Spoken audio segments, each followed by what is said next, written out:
of the U.S. Bishops meeting in Baltimore. My name is Chieko Noguchi, and I'm the Director of Public Affairs for the U.S. Conference of Catholic Bishops. The host of our press conference is Bishop Michael Burbidge of the Diocese of Arlington, Chairman of the USCCB's Committee for Communications. Bishop Burbidge, thank you for your leadership of the committee.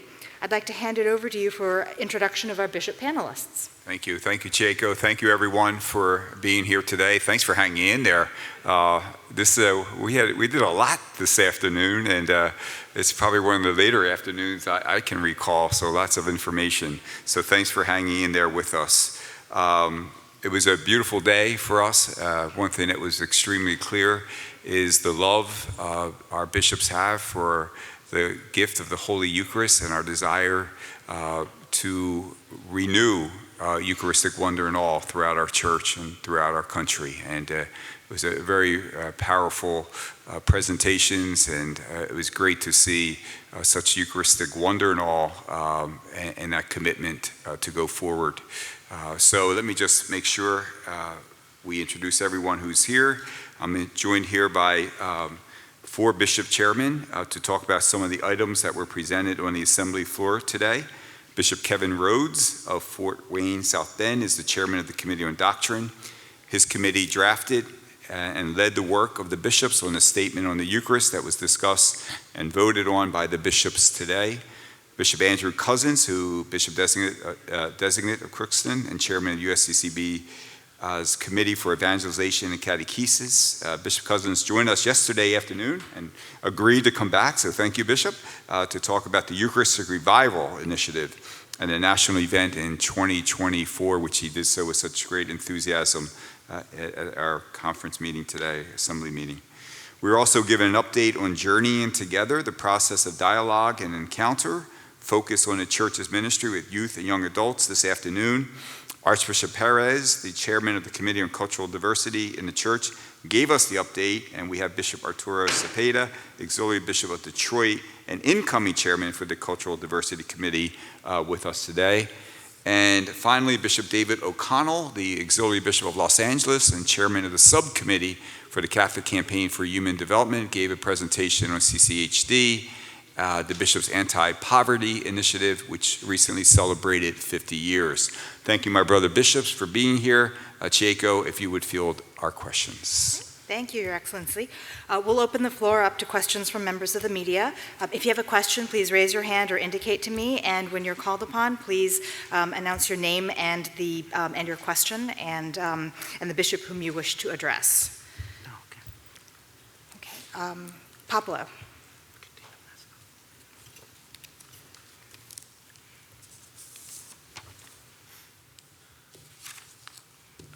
Pablo K. from Angeles News, Archdiocese of Los Angeles.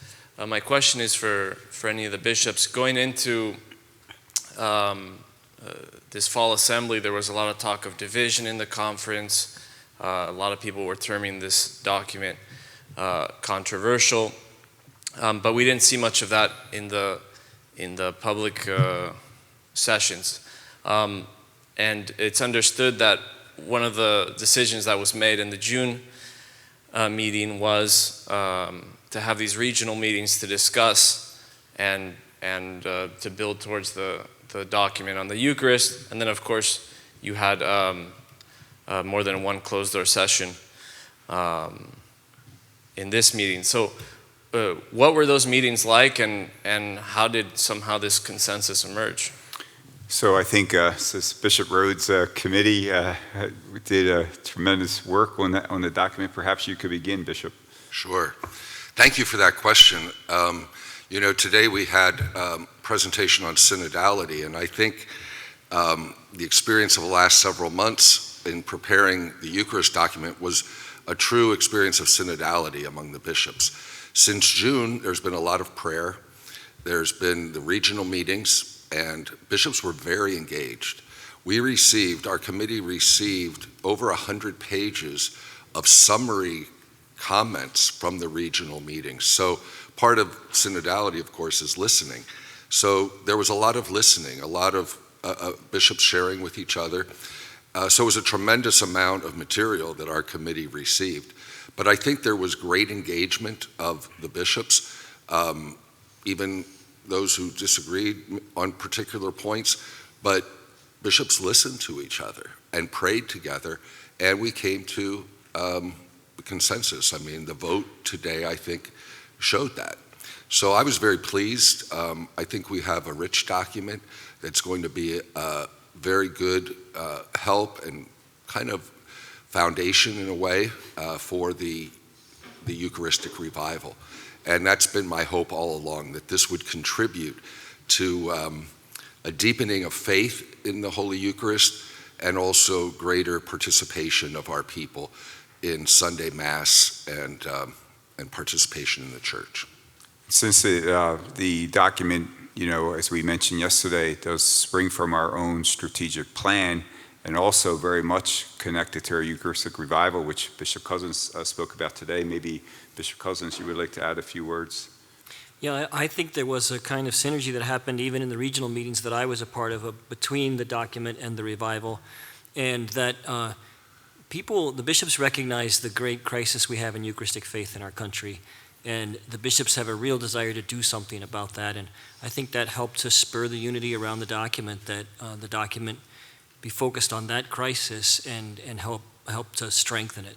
So I would say, we all experienced it. I think we saw it in the room this morning, that when you talk about the revival, the bishops light up, and they light up because they're excited about trying to make a difference in what we all see as a great pastoral problem and a great pastoral need.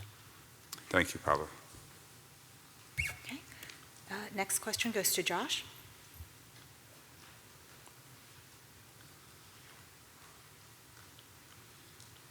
Hi, I'm Joshua Mackel with the National Catholic Reporter. I have a kind of a curiosity for Bishop Rhodes, if you have a second. I noticed that during the vote on the communion text today, there was no mention of seeking a recognitio or an approval from the Holy See on the text. I'm wondering if you could explain that, or if there's not going to be that process. And as I understand it, without the recognitio, the document can't be like a doctrinal declaration. What kind of weight does it have, and kind of what was the purpose of this year-long of discussion coming to this document if it's not going to get that recognitio? Yeah, thank you. It is not required to have the recognitio, because it's really expressing what the present doctrine, what the doctrine of the church is. So there's nothing new in that sense that would require a recognitio from the Congregation for the Doctrine of the Faith or the Vatican. I think, though, what is I think very helpful is that we concentrate on really a few of the major issues that we're most concerned about, and that is a clear understanding of that doctrine, focusing on the Eucharist as the sacrifice of Christ, the real presence of Jesus in the Eucharist, and our communion with Christ and one another through the Eucharist. So we took some of the rich teachings of our tradition, and especially also the ecclesiology of communion from the Second Vatican Council. That's very prominent in the text, but tried to present it in a way that it would, we couldn't cover all aspects of the great mystery of the Eucharist. So we focused on those that we think are particularly important, where people, hopefully we can educate and inspire people on those areas. And of course, the second part on our response to the gift of the Eucharist, there we get into the importance of thanksgiving, the importance of Mass attendance, the importance of living the Eucharist. There's a section on how the Eucharist commits us to the poor, to the life and dignity of the human person, and how we're sent forth to really bring the love of Christ that becomes present on the altar to the world. Next question goes to Dennis Sadowski. Thank you. Dennis Sadowski, Catholic News Service. I wanted to ask Bishop O'Connell. There's been some criticism of CCHD of affiliating with quote-unquote Marxist organizations. I'm wondering how you respond to that, because CCHD seems to follow, I mean, we've seen that over 50 years, it does seem to follow the teachings of Catholic social teaching. So address that. I mean, there's a lot of criticisms that have evolved every year, seemingly around the times that either the bishops meet or the collection's happening. Yes, that's right. Well, thank you for that question. Yes, the Campaign for Human Development is always conscious of the need to look at every organization that we fund and every project we fund to make sure that it is living up to all the challenges of our Catholic social teaching, and we constantly monitor that. Of course, part of the work is, as I was saying today at my presentation, is building alliances with organizations and neighborhoods and communities so we can form kind of public friendships in order to bring about change and to change the circumstances that are destroying people's lives or affecting people's lives in bad ways. And when you do that, building of relationships and building of coalitions, and it's not always cut and dried. It's not always, can't always be.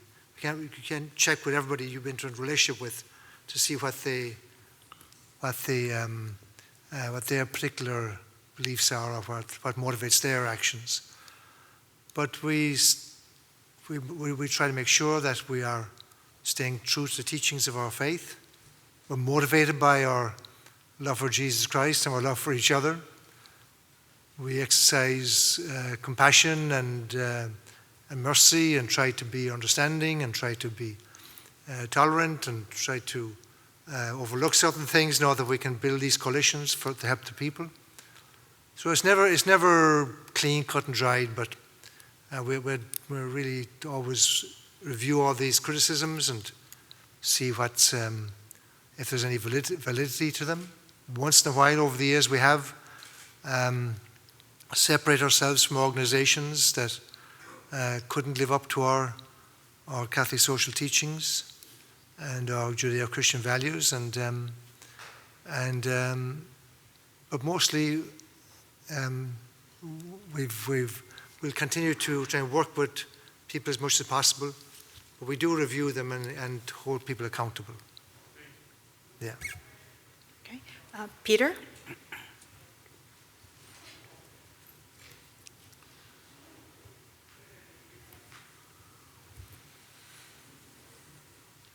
Hello, I'm Peter Smith with the Associated Press. This is a question for Bishop Rhodes or Bishop Cousins. You've spoken about the concern about the crisis in belief regarding the Eucharist. I wonder, do you think the debate that has attended this whole document in the months leading up to it might have actually caused more of a crisis in terms of people, Catholics, concerned about the politicization of the Eucharist? I would say that perhaps the debate helped the general public know how important the Eucharist is, or we wouldn't even be having debates about reception of the Holy Eucharist. So, but I really, I don't think there's been any, I would say that certain bishops are very concerned on this issue, many bishops, about the proper disposition for receiving Holy Communion. I think shows how we recognize what a great gift the Eucharist is, and the proper reverence that it calls for.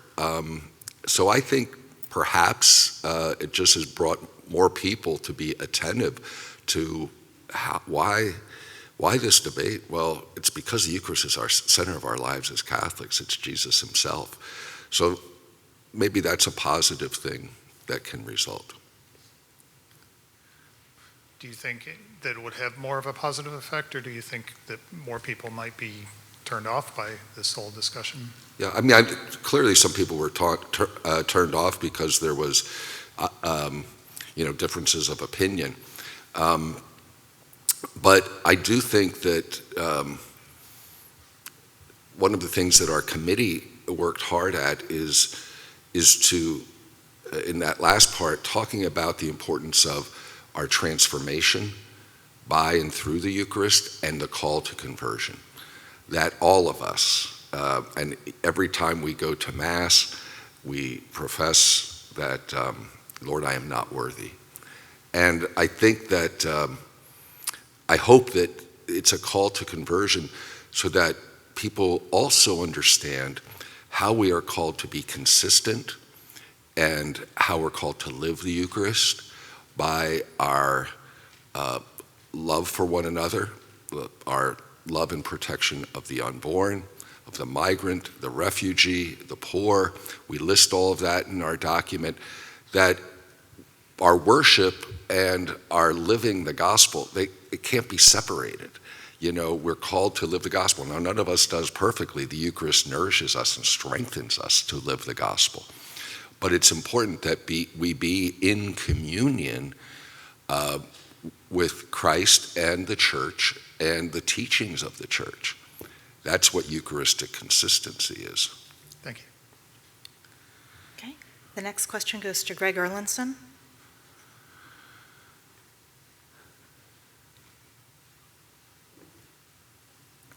This is for Bishop Cepeda, and just looking forward, or looking beyond the June national meeting for journeying together, I'm wondering what are your hopes for the long-term fruits of this initiative, and do you see it in any way converging with the synodal process that's going to be happening over the next 3 years? Thank you for your question. I believe that, as my experience, my personal experience in journeying together with our young adults from all over the nation gives me great hope of a church that is united, a church that has a mission, a church that is very much aware of the reality of our world, a church that wants to be transforming our culture. And I think that is part of the fruits that we have experienced with our young adults, with our youth, as we were moving into the pandemic. I had a clear message, as I was just having the experience of interacting with them and, this synodal dialogue with them with different cultures. I had no doubt that this is moved by the Spirit, and that gives me great hope. The way I see it as we move into this dialogue and as we continue to listen to their stories, their plans, their vision, and as we continue to be open to that dialogue, that's what is going to transform us and what is going to transform our world. So again, it just gives me great hope, deep hope to understand that, we're working in this, we're working together, that we are walking with each other again, as pastors and with our young people, and really living out that synodal spirit. That's precisely what our Pope Francis asked from the church, beginning that, synod with the young people, with our youth in 2018. That was kind of the vision presented to the world, and we're doing it. So, thank you. Welcome. Okay. Next question goes to Brian. Hi. Brian Fraga, the National Catholic Reporter. My question is regarding the need for this document, as to hear about that there's a crisis in faith and understanding of the Eucharist, but my question is, what is the evidence of that? Because I only hear like anecdotal things said, and a study that's often cited that there are questions as to how the question itself was framed. So in the end, how do you know that there's a real crisis of understanding of what Eucharist is? Well, I would say, yes, there is some discussion or debate about the study. But I think what's very clear is Mass attendance. I mean, we know about the decline in Sunday Mass attendance.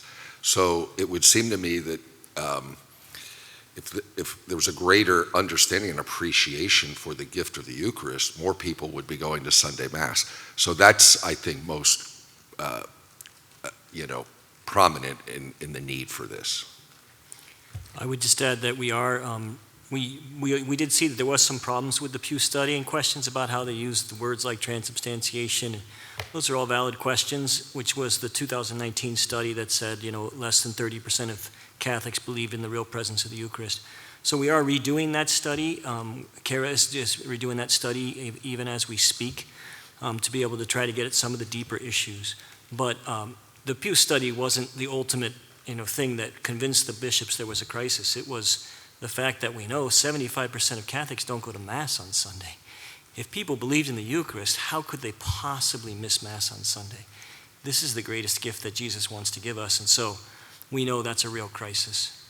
About the Mass attendance, couldn't it also be said that people are not going to church on Sundays because of issues related to, like, they were turned off to the church by how the bishops handled the sex abuse crisis, for example? I guess my question is, like, could it be more complicated as to why people are not attending Mass than just say that they understand what the Eucharist is? Sure, and there could be lots of reasons why an individual wouldn't go to Mass, right? Maybe, God forbid, they've been hurt in some way. But it's my experience, even, for example, in working with people who have been hurt by priests or by the church, that actually the Eucharist can be part of that source of healing, and that when they believe in Jesus' real presence in the Eucharist, even if they struggle, it helps them struggle to come back, And this is part of our ancient teaching of the church that we call ex opere operato, right? Which is the Eucharist, the gift of Christ in the Eucharist isn't dependent upon how good the homily is or how good the priest is or how good the celebration is, even though all that stuff's really important. And so it's helping people come to understand that that Jesus has a greater gift to give us in the Eucharist than even the particular struggles I might have. Thank you. Last question goes to Jack Jenkins. Hi, Jack Jenkins with Religion News Service. Just a quick question. You already kind of spoke about how, one of the things about this document is that it lists other things than, say, just abortion, concern for the immigrant. And there was even efforts to introduce, poverty into that language as well. And I also know that you don't control your brother bishops, but, the Vatican did send that letter earlier this year, arguing that it could be misleading if there was a debate that suggested that abortion and euthanasia were the only grave matters of Catholic moral and social teaching that demand the fullest level of accountability on the part of Catholics. I know this document isn't centrally focused on, denying people communion, but I'm curious, do you think this debate, steered clear of that? Do you think that the perception did, in fact, steer people in a direction to say that the Catholic teaching is larger than just abortion and euthanasia? Yeah, I think when we looked at the social implications of the Eucharist, we talked about, for example, the call to see Christ in the least of our brothers and sisters, in the poor, the suffering, the unborn child, the migrant, the refugee. So that's a special call. We use Mother Teresa as an example. We recognize Christ's presence in the Blessed Sacrament, and we are also called to recognize his presence in the weak and the vulnerable and the suffering. I think that's very strong in the document. I think when it comes to the question about reception of Holy Communion, we did do what I said we would do back in June, and that is we gave the doctrinal and theological background to those two canons, Canon 915 and Canon 916. So I would say we did not skirt the issue. We answered really the question, why, for example, getting to the background of those two canons. So, but then the application, and this is what's key for the letter from Cardinal Ladaria, I mean, the application is up to individual bishops. That's not the role of the conference. We don't have any authority as a body of bishops. Those two canons need to be applied by the individual bishops. So I think that, so there's two parts answering that question. And it gets back to, the importance of Eucharistic consistency and our striving to to live the gospel, to live what we receive and what we experience at Mass, which is the self-giving love of Christ for us. And that's what becomes present on the altar. Before we conclude things, I wanted to take a quick moment to thank Bishop Burbidge for his leadership as chairman on the Committee for Communications. His chairmanship ends at the conclusion of this week's meeting. Your Excellency, I wanted to provide you an opportunity to give some concluding remarks. Yeah, thank you, Chieko. My Bishop Robert Reed, the Auxiliary Bishop of Boston, will assume the position of Chair of Communications and will do an excellent job. My 3 years as chair has given me the opportunity to work with a wonderful team here at the USCCB, James, Chieko, and all of the team, and I'm really grateful for your support. I've always appreciated the time spent at these conferences too, the time that we spent together, and appreciate how you, the members of the media, those times that you have covered the good work of the conference and even a number of initiatives these past few years that have surfaced and help us to spread the good news. So thanks so much for that. I think my short time here as chair, these 3 years, has also given me a closer look and a glimpse at your work. And it's clear that your work is so important, obviously, but it also has its demands and its challenges. And I ask God to bless you, to bless your initiatives, and to bless all of your endeavors. And it's my hope and prayer that the United States Conference of Catholic Bishops and the media will continue to engage with one another with mutual respect and always for the glory of God. So thank you for your service, and God bless all of you. Thank you, Bishop Burbidge, and thank you, Your Excellencies, for your time this afternoon. And thank you also, ladies and gentlemen of the press, for your coverage of the Bishops' meeting. This concludes the press conferences for the 2021 General Assembly. Have a good evening. Thanks. Thank you.